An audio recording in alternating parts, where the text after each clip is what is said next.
Everyone or good everyone. Good evening.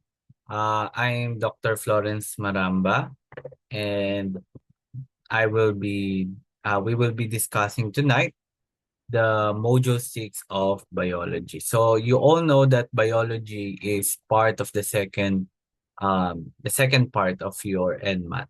So um, this this PowerPoint was edited by Dr. Garcia. So without further ado, our session for today or tonight will only be from number 1 to number 25.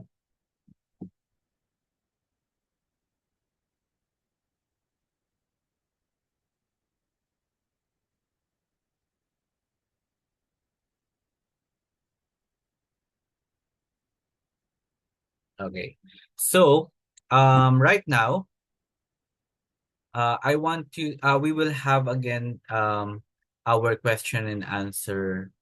We will ask you I will ask you questions first, and then you will answer, and then we will explain. Now, so I want you to to participate during our question and answer portions, no? For you to be able to absorb most of the items or in concepts that might come into your or might come out in your NMAT. So um uh let's start with number 1. So we will start with general biology. So please type in your answer. Okay. So question 1, Theodor Schwann, Matthias Kleiden, and Rudolf Virchow were the founders of the cell theory, which is not a principle of the cell theory.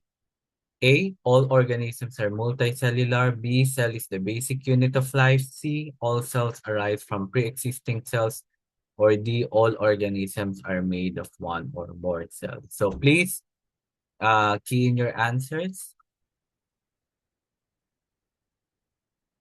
Okay, so it doesn't matter if it is wrong as long as you participate because that's what we want. So we will use this time to study. All right, so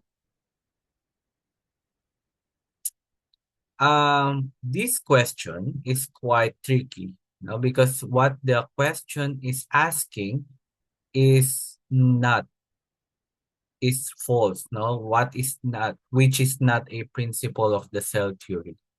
So that this is a reminder for you to always read the question twice. No? So if the question is short, okay? Because you might uh you might miss the word not there and answer which is the principle of the cell theory. Okay, so the answer here is letter A. So all organisms are multicellular. So let's just review the basic unit of life. So which is the cell? The cell is like a small city. It contains the manufacturing site, the power plant, the garbage disposal, the gates, etc., etc. So the cell theory is the fundamental principle in biology that explains the properties of our cells. Robert Hooke in 1665 first observed the cells in a court, and they looked like jail. That is why it's called the cell jail. And Anton van Leeuwenhoek in 1670s, who improved the microscope, observed microorganisms. They call them the animalcules. There are motile motile unicellular organisms that are true animals that are true moving. They are single-celled organisms. We call them the protistas, the protista or the protist. They are your euglena and your paramecium. But one of the example of Anton van Leeuwenhoek was the sperm cell. Now, and because of their discovery that the sperm cell is a moving cell, no, they they um they incorrectly concluded that the the human the human came from the sperm cell only. Okay? Galing daw dun sa sperm cell yung human. And the egg cell is just for the nourishment of of the human inside the sperm cell. So we call them the spermies. Okay. The all living organisms, according to the cell theory, are composed of one or more cell. We call them the single cell, unicellular organisms, and the multicellular organisms. Schleiden stated that all plants are made of cells, so he's the counterpart for the botany, and Schwann stated that all animals are made of cells. So, continuing, Virchow stated that all cells arise from pre-existing cells, rejecting the idea of spontaneous generation. So we need to understand, no, that spontaneous generation is a popular theory among creationists. No? So these are the people who are explaining science based on the Bible, because we all know that in religious texts, they tell us that God created the world in 7 days. So they believe and they observe that some organisms just spontaneously generated in our environment. For example, there's a bare rock and then it rained. Later, you will see green spots there. So some people, no, um they interpret that as a spontaneous generation of organisms, okay, which was debunked by Virchow. And an experiment by Louis Pasteur, okay, the swan neck flask experiment proved that life does not arise spontaneously if you because in the swan neck flask experiment there is a large barrier for the bacteria to produce their progeny on the other side. That also concludes that all cells arise from pre-existing cells, right? So that is your cell theory. Question number 2, which is not a characteristic of a protein? Is it A, they contain genetic information, B, they can act as hormones, C, they can catalyze chemical reactions, or D, they can bind foreign materials? So by the way, because this is a specialty subject in the NMAT, we are here to discuss, no, to review you, because some of our participants may not be from your uh, pre-medical courses, and they might they might benefit from our lecture style discussion. Okay, so but please answer the question, participate. No, so what is the answer? Which is not a characteristic of a protein? So please, it doesn't have to be correct. Okay? Kung ano lang yung sa tingin nyo tama. Okay, so let's answer this. Right? So the answer here is letter A. They contain genetic information. So again, there is the word not again. Okay? So let's look at the let's look at the properties of your protein. Your proteins are one of the macromolecules in the body. So you will encounter them in biochemistry. So what are biomolecules or macromolecules? Biomolecules are organic molecules that are essential for life. So you have your atoms which will form molecules, which these molecules will form the macromolecules, the large molecules. We call them the macromolecules. And there are four macromolecules in our body. So we have the carbohydrates that provide energy and structural support, proteins, which serve as enzymes, structural components, and signaling molecules, such as your hormones, ligands, etc. Your lipids, which store energy and form the lipid bilayer membrane, and they can act as signaling molecules.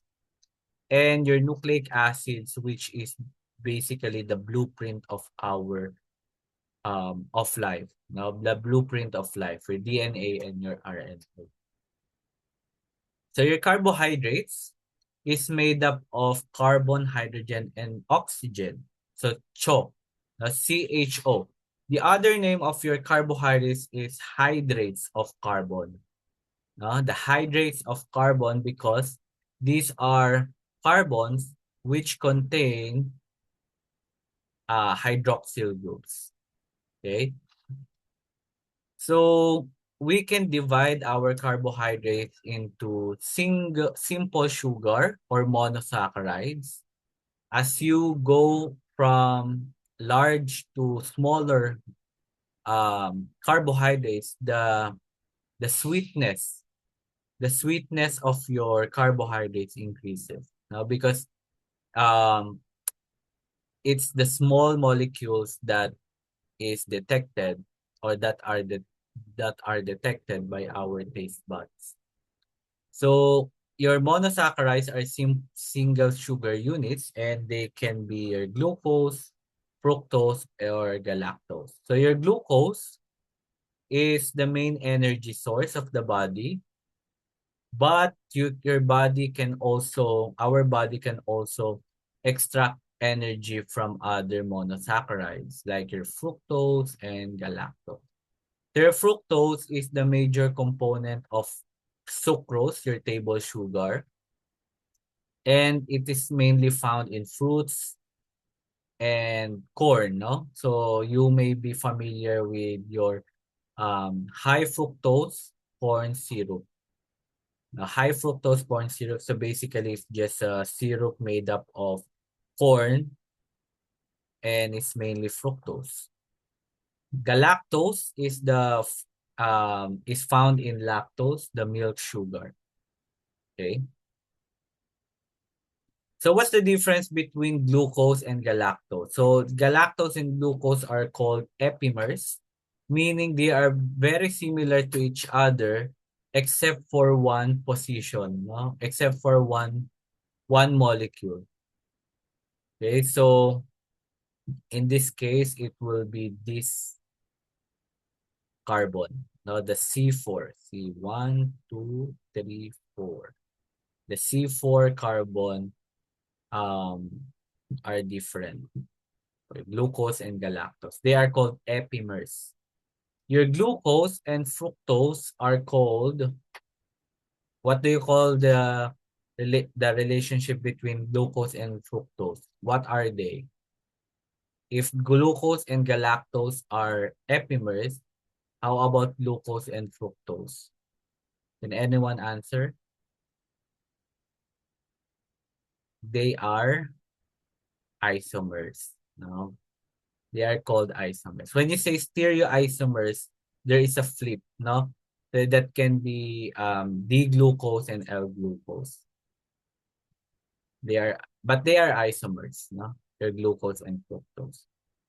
All right, so if we want to fuse two monosaccharide, we will do it via your dehydration synthesis. So we will remove water because remember, they are hydrates of carbon.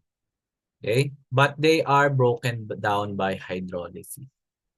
Okay? They are broken down by hydrolysis.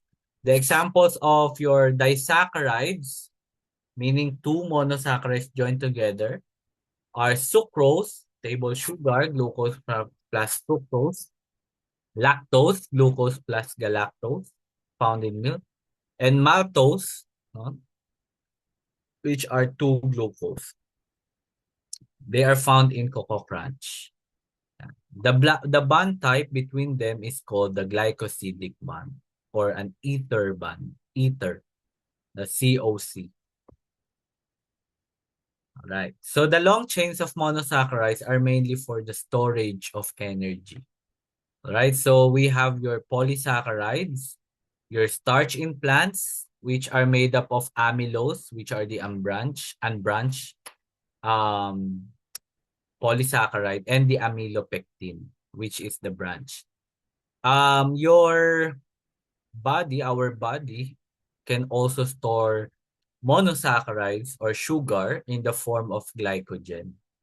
Okay, so if you eat your liver or if you eat the meat out of your chicken or your beef, you can still get carbohydrates in the form of glycogen, right? But the amount of free or amount of carbohydrates is larger in starches like your flour for bread and rice is greater than the carbohydrates in your muscle. And then we have your structural polysaccharides, like your cellulose, which is made up of beta glucose, which forms cell walls and they are indigestible by humans. Now, your chitin is made up of complex carbohydrates, which contains amino group, and they are found in insects, fungi, and crustaceans. Right? So sometimes the chitin is being can be made into polvoron. The reason behind the indigestibility of your cellulose is that our um the disaccharide form of your cellulose is what we call cellobiose, no? Your cellobiose. It's just like your maltose, but the anomers are beta glucose. When you say beta glucose, the orientation of your the anomeric carbon is will coincide with the position of your terminal carbon. All right. So um unfortunately or fortunately for us, we cannot break down this glycosidic bond because our body does not produce cellobiase, an enzyme that will cleave this. No? We only have maltase, lactase, and sucrase. We don't have cellobiase or cellulase to digest your cellulose or cellobiose. Right, so we are um, here with the function. So we are done with the energy source, energy storage, structural component. Please don't miss this during your med school. No? Your carbohydrates are also important for cell recognition and communication. We have glycoproteins that serves as our IDs. Now our cells, so that the immune system will not kill the cells inside our body, they will produce our native sugar poking into the cell, poking out of the cell. If you remove the sugar in our cell, that cell will be killed by our immune system. So remember, you have your tawag dito, you have your ABO blood group, di ba? Your ABO blood group is due to the sugars on the red blood cells. So if you only have glucose, if you only have fucose, the sugar fucose, you call that O blood group. If that fucose is fused with galactose, then you will have B, no? Your B group. But if instead of galactose, you have an amino sugar connected to the fucose, then you will be part of the blood group A. If you have both fucose attached to galactose and then attached to an amino sugar, two separate fucose, then you will have an AB group. All right, so that is the basis of our blood grouping, your sugar. How about your lipids? Your lipids is just like your sugar in the sense that they have CHO. CHO. But lipids are an umbrella term. When you say lipids, it's just an umbrella term of hydrophobic carbon molecules. So hydrophobic hydrocarbon group. But they can contain phosphorus, nitrogen, which can render some parts of your lipids to be water soluble or what we call amphipathic.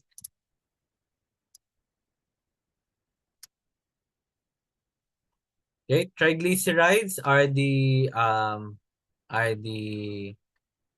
conventional uh lipids that is considered as energy storage. Triglycerides can be fats and oils, and they are made up of one glycerol molecule and three fatty acids joined by ester or ester bonds. Earlier, we call it an ether or glycosidic bond. So this is an ester bond. So the function mainly of your lipids is for energy storage and in turn, thermal insulation and shock absorber. There are types of lipids, no? Your saturated fats, meaning the meaning of saturated fats is the absence of double bonds in your fatty acid. No? When there is no double bonds in your fatty acids, then it's called your saturated fats. And if you only have saturated free fatty acids in your triglycerides, these triglycerides can form stack. So they will stack together. Do you know the chairs? No, if you want to store your chairs, you will stack the chairs because they complement with each other. And this is also the reason why your triglycerides, which is made up of saturated fats, they are called fats and they are solid in room temperature, such as your butter, your animal fats, or what we call your lard. And of course, our fats. No? We call that your fats, but not bad fats. Saturated fats can be good fats, no? But conventionally, they are called bad fats. Unsaturated fats or unsaturated lipids are triglycerides which contain one or more unsaturated free fatty acids. And because of the kinking of the free fatty acids that are um, that contain double bonds, that the free fatty acids cannot stack anymore. That is why they are less stable and they are liquid at room temperature. And we call them your oils. Yan. So, for example, your coconut oil contains a lot of saturated fats. So if you put your coconut oil inside the refrigerator, it will form a solid block. Right? The problem is unsaturated fats are cheaper to produce, but it is harder to store because it will cause rancidity. it will, the shelf life of your unsaturated fats are quite short. They will go bad after a month. So companies like your fast food companies, they try to tinker your unsaturated fats to remove the kinking or the unconjugated free fatty acids. They turn it into trans fatty acid. They contain double bonds, but their configuration is trans, and they do not kink, and they are able to create stacking. Okay, and that is why they are called trans fat. From cis double bond into trans double bond. Okay, so the shelf life increases, but the problem is trans fats are alien. They are alien to our body. So our body cannot recognize trans fat. So what will happen? Our body will induce inflammation to um to seal in. They will seal in your trans fat because they do not know trans fat. If the macrophage or the immune system will eat your trans fat, then your trans fat will not be digested properly. So there will be inflammation. That's why it is actually the bad fat. And it is now discontinued in many countries. Okay, so your complex lipids includes your phospholipid for the cell membrane. We have a glycerol, two fatty acids, and a phosphate group. Because of the phosphate group, there is now hydrophilicity in the nature of your phospholipids. They are called amphipathic. Your sphingolipids, instead of a glycerol as the alcohol, it contains a sphingosine alcohol, which is 20, I think it's 20 carbon alcohol and a single fatty acid. If your sphingosine is bound to your fatty acid, is now called ceramide. If you if you if you recall in the commercial, ceramide is being marketed for shampoo. Okay? But if you put if you put your phosphocholine into your sphingosine, then you will have your sphingomyelin. If you add sugar into your ceramide, then it will become glycosphingolipids, which are both found in the nervous system. So sphingomyelin is the basic part of your myelin sheath. That's the name. Okay. An irregular lipid is something that does not contain your fatty acid. No? So they can be your steroids, your hormones, and your cholesterol. Vitamin D. They are made up of 4 fused rings of carbon. And then we also have your waxes, which are needed for waterproofing. They are found in your plant cuticles, earwax, and your beeswax. They are for protection. Also, please don't remove your earwax. Okay, so again, these are the functions of your lipids, mainly for energy storage, structural roles such as your waxes, insulation, waterproofing, and cell signaling such as your steroids and sphingolipids. Now, let's now go to your protein. Now, your protein is made up of your amino acids.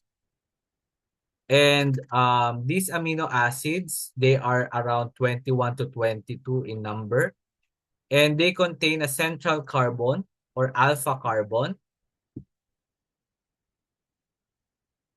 Okay. And then you have your amino group.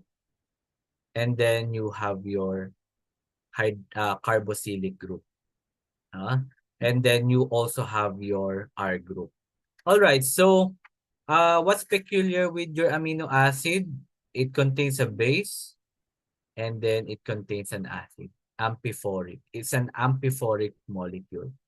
All right. So the properties of your amino acids are determined by the variable R group. You had this in your biochemistry. All right. So based on the R group, we can divide it into the non-polar group, the polar group, the positive group, and the negative group. In effect, no, in all your charge group, your negative and your positive group they are all polar, meaning they are water soluble. Okay? Etong polar lang to, this polar, it means they are uncharged, right? So these are your amino acids.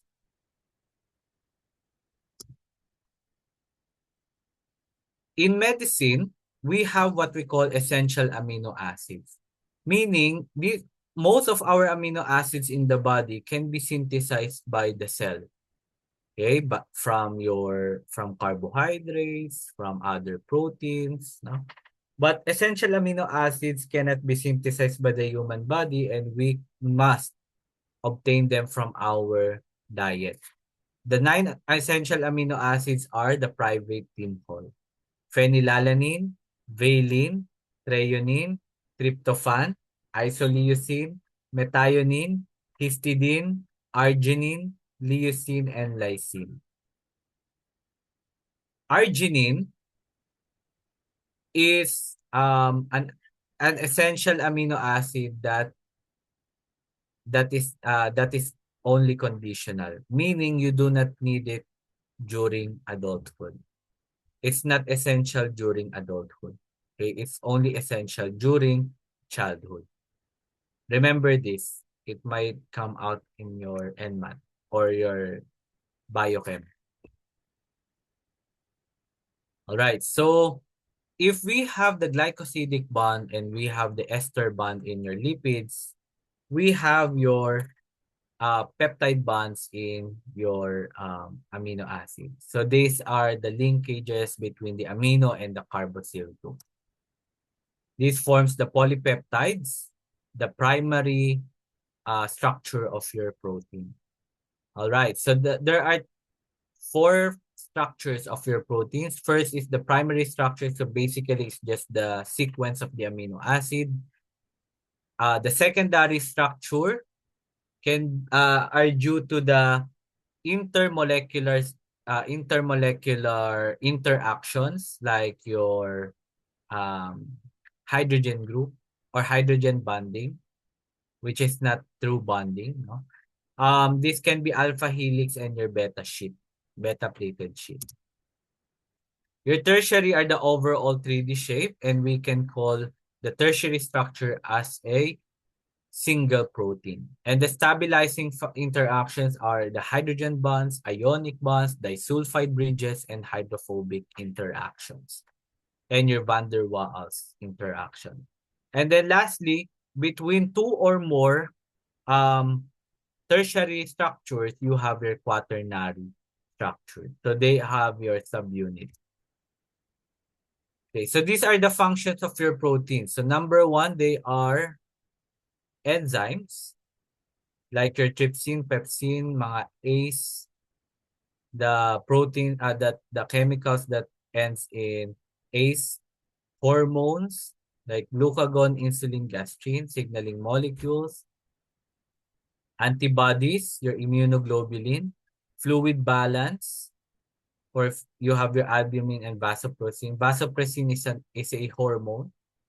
Acid-base balance, your plasma proteins, channel and pumps, transport functions, and mechanics, like your actin, myosin, and troponin.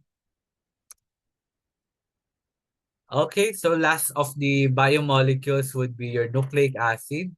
So remember, your nucleic acids are your DNA is the blueprint of your body, of our cell. Okay? They contain genetic information, and it consists of a phosphate group, a 5-carbon sugar, and a nitrogenous base. So you have the phosphate group here, the backbone, the 5-carbon sugar, part of the backbone, and your nitrogenous group. In the DNA, you have your adenine, thymine, cytosine, and your guanine. But the thymine is replaced by your uracil in RNA.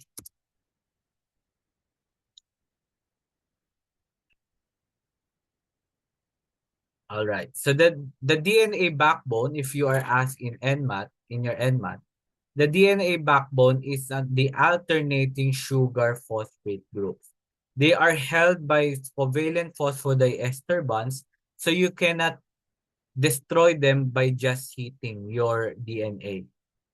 The orientation of your double-stranded DNA is anti-parallel.